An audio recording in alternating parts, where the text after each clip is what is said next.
Masa sekarang ini keberadaan gadget sudah tidak asing lagi bagi masyarakat, terlebih lagi pada kalangan remaja. Berdasarkan data dari Kementerian Komunikasi dan Informasi, 98% anak-anak dan remaja di Indonesia familiar terhadap keberadaan internet. Dan 79,5% diantaranya adalah pengguna internet.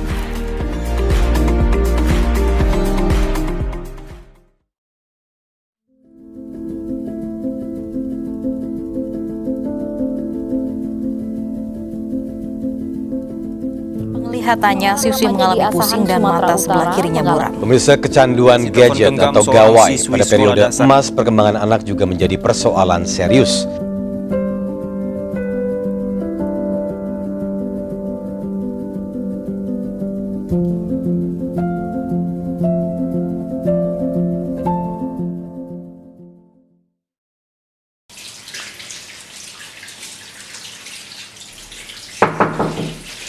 Iya, sebentar ya.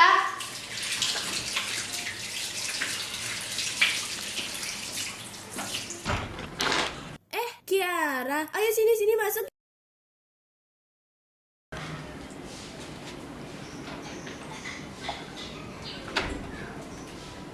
Kiara kamu minum apa?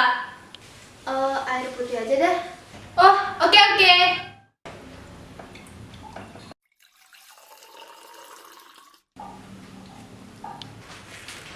Ini minum aja ya. Kasih. Oh iya, BTW kita jadi nggak sih kerja kelompok buat makalahnya?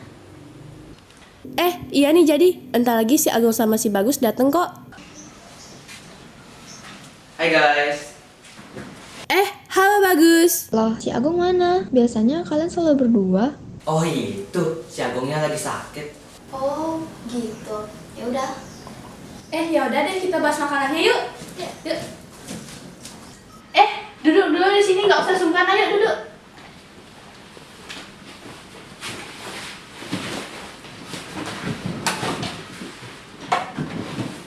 Guys, sesuai tema makalahnya nih. Menurut kalian, apa aja sih pengaruh gadget dan internet di kalangan remaja? Aku sih sempat ya sama beberapa narasumber di salah satu sekolah di Denpasar. Aku jadi mereka sebagai narasumber karena menurut aku orang-orang kayak mereka tuh kan sering banget berinteraksi sama siswa-siswa di sekitar mereka gitu. Oh gitu ya. Jadi tanggapan mereka kayak gimana? Oke, jadi gini. Yang pertama tuh aku nanya gimana sih peran gadget di sekolah.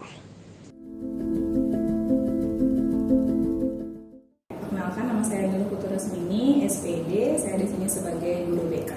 Peran gadget di sekolah itu sangat penting dan sangat vital sekali, di mana memang gadget itu menjadi teman yang sangat akrab dengan dunia pembelajaran akhir-akhir ini.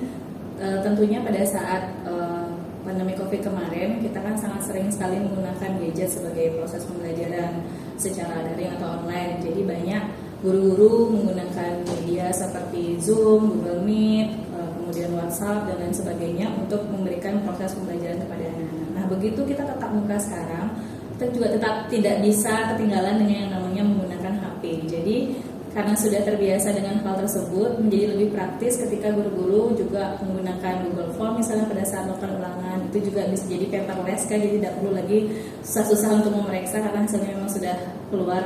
Kemudian juga ketika memberikan pembelajaran agak lebih menarik, jadi guru-guru bisa menggunakan quiz atau game menggunakan HP juga. Jadi menurut Ibu sangat-sangat penting dan sangat dibutuhkan sih tentang penggunaan gadget dalam pembelajaran. Jadi justru dengan adanya gadget itu malah mempermudah kegiatan belajar mengajar ya? Baguslah kalau gitu. Adalah fungsinya gitu. Oke, lanjut. Nah, habis itu aku nanya gini, gimana sih sifat atau sikap anak-anak semenjak maraknya penggunaan gadget? Habis itu gue jawab gini. Oke, menurut Ibu terkait dengan maraknya penggunaan gadget terhadap sikap anak-anak di sekolah, menurut Ibu sih tidak semua anak yang menunjukkan sikap yang negatif. Jadi banyak juga yang membuat Ibu malah menjadi kagum terhadap kebiasaan anak-anak bermain gadget.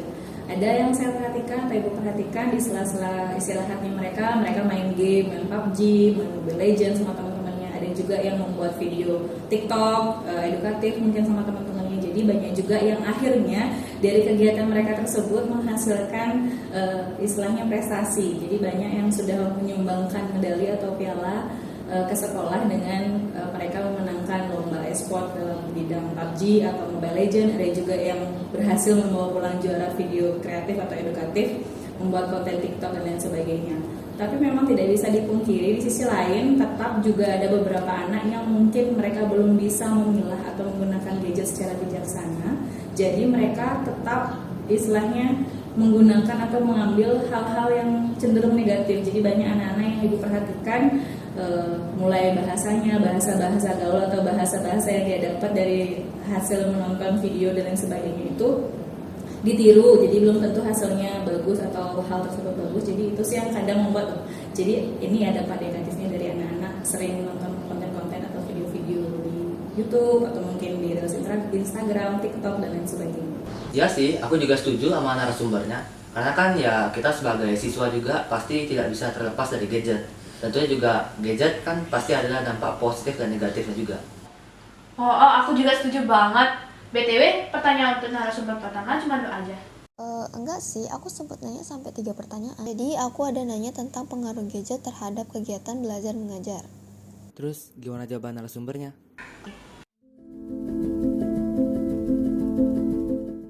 Oke, menurut Ibu pengaruh gadget terhadap proses pembelajaran di sekolah.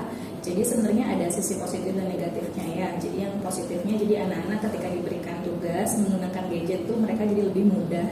Jadi mencari informasi melalui Google, YouTube, dan lain sebagainya itu menjadi lebih mudah. Kemudian ketika mereka diberikan tugas yang memerlukan aplikasi-aplikasi tertentu yang mempermudah proses pembuatan atau lebih menarik, jadi mereka bisa menggunakan istilahnya platform-platform atau aplikasi-aplikasi yang ada di dalam HP atau gadget tersebut.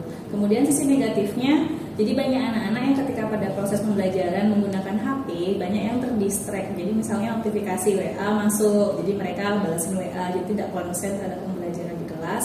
Ada juga yang iseng-iseng mungkin gabut di sela-sela tugasnya sudah selesai dan lain sebagainya, HP-nya digunakan untuk misalnya main game padahal ada gurunya, atau mungkin ada yang membuat story, bahkan ada yang membuat video TikTok dan lain sebagainya di kelas. Jadi kan tidak tepat sasarannya gitu. Jadi kalau menurut Ibu ada sisi positif dan juga ada sisi negatifnya juga pengaruh penggunaan gadget dalam kegiatan pembelajaran di sekolah. Oh, jadi jawabannya sama ya kayak pertanyaan pertama, ada pengaruh negatif sama positifnya. Iya bener banget, karena inti dari pertanyaan itu tuh yang aku kasih ke narasumber, karena kan posisinya sebagai guru BK kan, pasti tahu lah gimana mental kondisi anak-anak gitu, apalagi bagaimana pengaruh gadget terhadap siswa gitu. Nah, BTW narasumber kedua siapa? Oh, itu guru TIK. Kenapa sama guru TIK? Karena dia kan seorang guru, juga pasti dia mempunyai kapasitas lebih dalam bidang teknologi. Terus, gimana tanggapannya?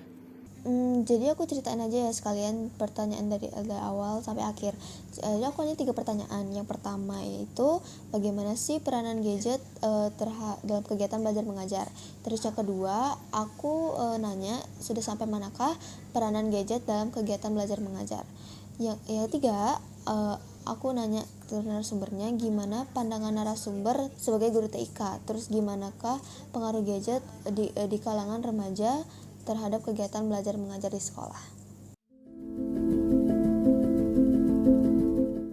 Halo, selamat siang. Perkenalkan, nama saya Niketut Intan Febrianita. Saya guru di SMP Negeri 6 Denpasar, memegang mata pelajaran informatika. Menurut saya, peranan gadget dalam kegiatan pembelajaran itu sangat penting. Seperti yang kita ketahui, kita hidup di industri 4.0, di mana kita ini sudah berdampingan dengan teknologi. Jadi, untuk bisa bersaing dengan masyarakat luar, kita perlu menanamkan dari dini siswa-siswa saya atau siswa di sekolah untuk bisa menguasai gadget agar mereka setidaknya dalam bekerja itu bisa cepat atau mampu menyelesaikan pekerjaan mereka.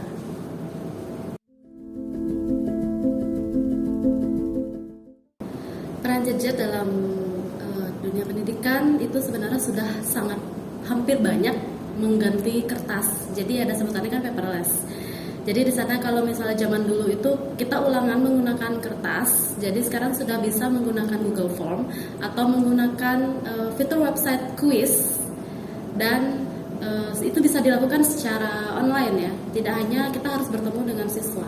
Kemudian di samping itu buku paket atau buku pelajaran juga sudah bisa digantikan dengan e-book, atau siswa bisa mencari informasi dari Google. Itu sangat banyak sekali informasi yang siswa bisa dapatkan dari Google. Kemudian untuk guru sangat terbantu di bagian rapot. Seperti yang kita ketahui dulu, rapot itu masih manual ditulis di kertas, sedangkan kalau sekarang guru sudah terbantu menginput nilai di sebuah web atau server, di mana nanti guru tinggal mencetak saja. Kemudian selain itu presensi, jika dulu secara manual kita mengabsen siswa, sekarang siswa tinggal masuk ke sebuah Google Form yang disediakan oleh guru, kemudian memilih status kehadirannya, misalnya hadir atau sakit. Itu pun siswa bisa mengupload surat izin jika siswa tersebut izin. Jadi sebenarnya banyak sekali peran gadget itu di dalam pendidikan. Menurut saya pengaruh gadget di kalangan remaja itu ada negatif dan ada positifnya juga. Kalau kita berbicara mengenai negatif, itu siswa terkadang di saat pembelajaran masih banyak bermain HP, sehingga mereka tidak terlalu konsentrasi untuk menyimak materi.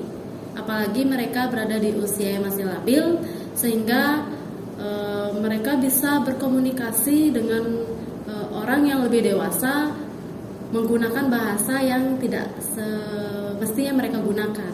Kalau bicara mengenai hal positif, gadget itu sudah sangat membantu pekerjaan siswa. Contohnya ketika di rumah, tidak hanya orang tua saja yang bisa memberikan pemahaman mengenai materi, tetapi mereka bisa secara mandiri, secara otodidak belajar mengenai sesuatu hal yang ingin mereka ketahui. Itu salah satu positifnya dari menggunakan gadget. Kemudian siswa juga bisa secara langsung bertanya atau berkomunikasi kepada gurunya, tidak hanya di sekolah saja tetapi di rumah. Kalau dulu kan siswa terbatas ya komunikasinya, hanya saat pelajaran di sekolah saja. Kalau sekarang dengan hadirnya gadget, siswa bisa berkomunikasi dengan lancar ke temannya atau ke gurunya di sekolah. Jadi intinya, gadget itu memiliki pengaruh sangat besar terhadap siswa dan terhadap kegiatan belajar mengajar. Terlebih lagi, di masa 4.0 ini perannya juga semakin besar. Terbukti lagi dengan gadget yang sudah berhasil menggantikan alat atau media pembelajaran konvensional. Bener-bener gitu, harus ingat juga ya kalau gadget itu bisa jadi masalah kalau kita menggunakannya dengan cara yang nggak bener ya kan. Sama juga kayak pesan narasumber yang kedua. Ya, setuju banget sih. BTW, kesimpulan akhir wawancaranya gimana dah? Menurut kamu gimana, Kiara? Menurutku gadget itu selayaknya buah si malakama. Dia membuat kita berada di tengah-tengah keputusan yang sulit, baik tapi buruk dan buruk tapi baik juga. Terus ketika gadget itu bisa kita manfaatkan dengan baik, pasti hasilnya akan baik. Dan ketika kita menggunakan gadget itu dengan cara yang buruk, pasti hasilnya akan buruk juga. Gadget, terlepas dari pengaruh negatif dan positifnya, semua itu ditentukan oleh kita. Gunakanlah akal sehat dalam memanfaatkan gadget, karena hanya dengan akal sehat, kehidupan kita bisa selamat.